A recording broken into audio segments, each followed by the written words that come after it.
और ख़ास वीडियो आपके लिए बना रही हूँ और ख़ास तौर पे ये बीवियों के लिए वीडियो है। उन बीवियों के लिए है जो चाहते हैं कि उनके शौहर उनसे खुश रहें और हमेशा उनकी कदर करते रहें। अगर देखिए मियाँ बीवी गाड़ी के दो पहिए हैं, एक भी पहिया ख़राब हो जाए तो गाड़ी नहीं चल सकती। ज़िंदगी की गाड़ी को अगर आपने चलाना है तो फिर शौहर का खुश होना बहुत ज़रूरी है। और अगर ज़िंदगी की गाड़ी को आपने इंजॉय करना है और आप उस पर जो है जब भी आप किसी गाड़ी पर सफ़र करते हैं तो कम्फर्ट जोन अपना देखते हैं कि आपकी गाड़ी जो है वो कितनी कंफर्टेबल है। मैं हमेशा कहती हूँ कि एक ब्रांडेड मर्द जो होता है वो एक ब्रांडेड गाड़ी रखता है। उसके ब्रांड से अंदाजा लगाया जा सकता है उसकी गाड़ी के कि वो किस गाड़ी में बैठता है और उसकी बीवी जो है वो कितनी ब्रांडेड है। तो जनाब ये दो चीज़ें जो है ना वो बड़ी खास अहमियत रखती हैं एक मर्द की ज़िंदगी में। इसीलिए मर्द चाहता है कि जो औरत उसकी ज़िंदगी में आई है ना वो बहुत सारी चीज़ों पर जो है वो कंप्रोमाइज़ करे। अब औरतें कंप्रोमाइज करने के लिए तैयार नहीं होती, जिसकी वजह से शादी के जनाब पहले महीने के बाद ही जो है वो लड़ाइयाँ और एक दूसरे से जो है नफरत शुरू हो जाती है। और ऐसा अक्सर औकात लव मैरिजेस में होता है।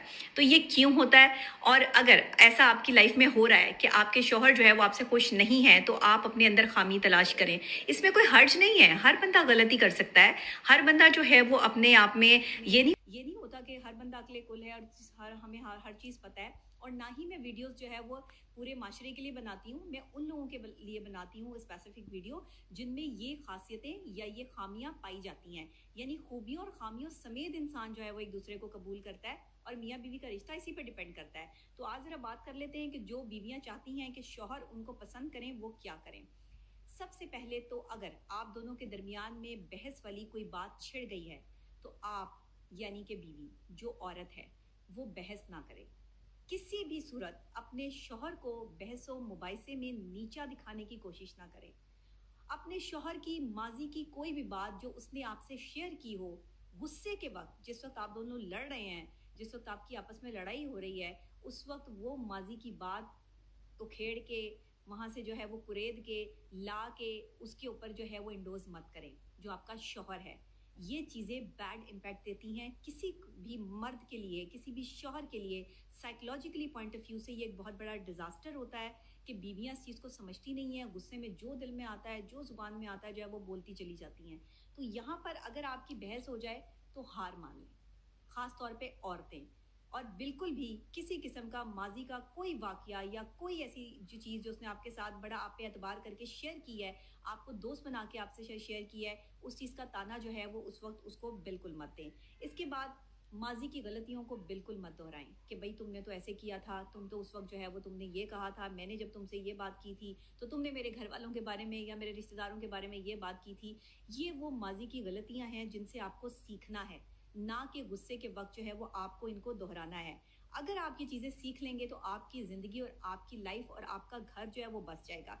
इसके अलावा अगर आप गुस्से में, खवातीन जो है अक्सर चिल्लाना शुरू कर देती हैं, उनके पास और तो कोई हरबा होता नहीं है। अगर शौहर जो है वो गुस्से में है, वो भी चिल्ला रहा है तो खुद उससे ज़्यादा ऊंची आवाज़ से जो है वो चिल्लाती हैं और गाली निकालती हैं।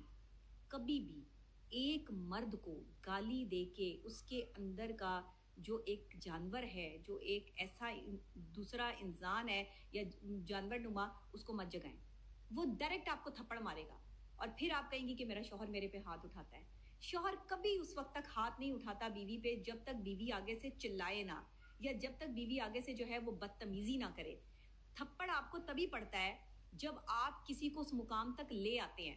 याद रखिएगा, वैसे किसी की जरूरत नहीं है आपको थप्पड़ मार दे। हाँ, अगर कोई इस तरह का बंदा है, इस तरह का शौहर है जो बिला वजह जो है वो थप्पड़ मार रहा है आपको, तो जाहिर है फिर उसका जहनी इलाज करवाएं, वो एक जहनी मरीज है।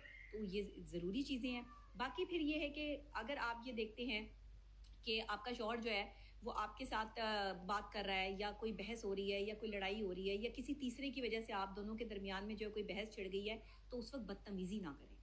बदतमीज़ों वाली लैंग्वेज, ये चीज़ें जो है वो इस्तेमाल ना करें। ये चीज़ें मर्दों को जो है वो बिल्कुल रास नहीं आती हैं और वो इन चीज़ों को बिल्कुल भी पसंद नहीं करते हैं। और अगर ऐसा हो तो वो बीवी से बिल्कुल इग्नोर करना उसको शुरू कर देते हैं और उसकी इज्जत जो है वो उनकी नज़र में कम हो जाती है। साथ अगर लड़ाई हो तो कोशिश करें कि रात जो आप एक साथ गुजारते हैं वो रात आपकी लड़ाई में ना गुजरे। उस रात को सोने से पहले आपकी दोस्ती हो जाए। कोशिश करें। आपने देखा है कि इस्लाम कहता है कि अगर मुसलमान बहन भाई एक दूसरे से लड़ते हैं तो 3 दिन से ज़्यादा नाराज़ ना रहें।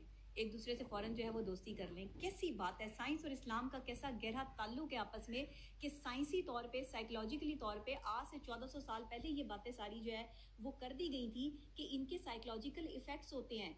ये आपस में जो है वो इस मर्द और औरत जो है ये एक दूसरे के लिए जो लिबास करार दे दिया है मियाँ बीवी को, उनके लिए चीज़ें बड़ी इंपॉर्टेंट रखती हैं। ना सिर्फ उनके लिए बल्कि हर रिश्ते में नाराज़गी एक ऐसा फैक्टर है जो दिलों को दूर करता है। अगर दो मियाँ बीवी लड़के रात को अलग अलग होकर बिस्तरों में जो है वो सो गए हैं तो यकीन करें उनके दिलों में दूरी पैदा हो जाएगी, वो एक दूसरे से दूर हो जाएंगे। तो खुदा के लिए एक दूसरे से दूरी इख्तियार मत करें, एक दूसरे को करीब लेकर आएं। मर्द की जो पसंदीदा बीवी होती है ना, वो उससे लड़ता ज़रूर है, ये जहन में रखिएगा। वो उसको कभी कभार जो है ना वो ऐसी नहज पे ले आता है कि जैसे बीवी को लगता है कि ये मुझसे मोहब्बत ही नहीं करता। मर्द की दो कमज़ोरियाँ होती हैं, आज मैं आपको बता देती हूँ। एक तो आप खुद, यानी कि वो बीवी जो उसकी अपनी ज़ाती बीवी है, एक वो उसकी कमज़ोरी होती है। और मर्द की एक जो दूसरी कमज़ोरी होती है ना, जिसमें वो दिल के हाथों मजबूर हो जाता है, वो खूबसूरती होती है। इसी वजह से वो दूसरी औरतों की तरफ जो है वो अट्रैक्ट होते हैं और दूसरी औरतों की खूबसूरती देखकर जो है वो अपनी बीवी को कभी बताते हैं, कभी नहीं भी बता पाते हैं। बता देते हैं तो बेचारे सारी ज़िंदगी ताने ही खाते रहते हैं, और अगर नहीं बताते हैं तो फिर बीवियां कहती हैं अच्छा मैंने तुम्हें देख लिया था, तुम चुप करके जो है वो किसी को देख रहे थे। ये साइकोलॉजिकली वो फैक्टर्स हैं। अच्छा, खूबसूरत भी लगता है मियाँ बीवी आपस में इस तरह से जो है वो हल्की फुल्की बात पर जो है वो नोक झोंक चलनी चाहिए। जो मियाँ बीवी नहीं लड़ते, आपस में एक दूसरे से बात नहीं करते, ये ज़्यादा डेंजरस है उस लिहाज से कि जो मियाँ बीवी आपस में लड़ते हैं। तो अगर कोशिश करें कि जो बीवियाँ अपने शौहरों को खुश रखना चाहती हैं वो मेरी इन टिप्स को फॉलो करें, इन पर जो है वो कॉन्सेंट्रेशन से अमल करें, तो आप देखिएगा कि आपका घर जो है वो जन्नत बन जाएगा। अगर सिर्फ आपने साइकोलॉजी समझनी है, शौहर ने बीवी की और बीवी ने शौहर की साइकोलॉजी समझनी है, साइकोलॉजी समझ के आप दुनिया में इस रिश्ते को कामयाब कर सकते हैं। आज हमारे यहाँ जिस दौर से हम गुजर रहे हैं वहाँ पे हमारे पास साइकोलॉजिस्ट भी हैं, हमारे पास साइकेट्रिस्ट भी हैं, लेकिन अनफॉर्चुनेटली आज से पहले ना कभी किसी ने इस पर बात की और ना कभी इस रिश्ते को जो है वो इतनी अहमियत मिली कि कोई जो है वो साइकोलॉजिकली पॉइंट ऑफ व्यू से ये बता सके कि मियाँ बीवी को एक दूसरे के लिए कितना कंपैटिबल होना है और कैसे चलना है। तो मेरी वीडियोज़ अगर आपको